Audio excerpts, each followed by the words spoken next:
ভুলু পাশের বাড়ির কুকুর। সে মাঝে মাঝেই আসে আমাদের বাড়িতে খেলা করতে। আজ রাতে দেখছি সে একটি মালা নিয়ে খেলা করছে। ভুলু আসে বিট্টু ও শিরোর সাথে খেলা করতে। বিট্টু ও শিরোর সাথে খেলা হয়েছে, তারপর দেখছি তার দাঁতের আরাম পাওয়ার জন্যে একটি নারকেলের মালাকে টুকরো টুকরো করে কেটে চলেছে। এতে কুকুরেরা দাঁতের আরাম পায়, মনেরও শান্তি পায়। দেখো, আরামে, কোনো চিন্তা নেই, ভাবনা নেই, আরামে ভুলু নারকেলের মালাটি দাঁত দিয়ে টুকরো টুকরো করে কেটে চলেছে।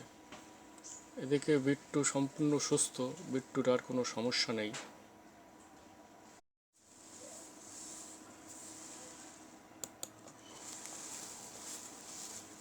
বিট্টু এখন সম্পূর্ণ সুস্থ, সে কোনো বাচ্চা নেই, সে এখন কুকুর হয়ে উঠেছে। তাই বড়দের সাথে রীতিমতো চুটিয়ে খেলা করে, ভুলু ও ওর মার সাথে, শিরোর সাথে।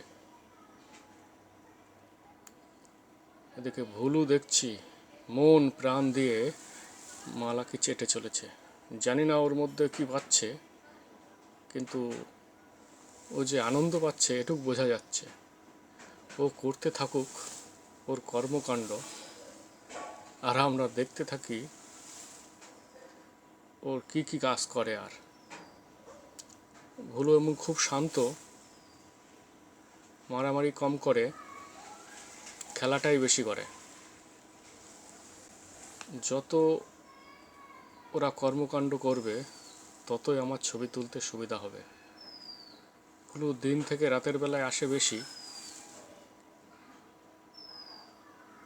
তাই ছবি যেটুখানি তোলা সম্ভব সেটুখানি তোলার চেষ্টা করছি। ভুলু, তুমি চালিয়ে যাও তোমার কর্মকাণ্ড, আমরা দেখতে থাকি তোমার এই কাজবাজ। ভুলু চেটে চলেছে মালাটিকে। দেখি আর কতক্ষণ ধরে ভুলু এই মালাটিকে চাটতে থাকে এবং টুকরো টুকরো করে কাটতে থাকে।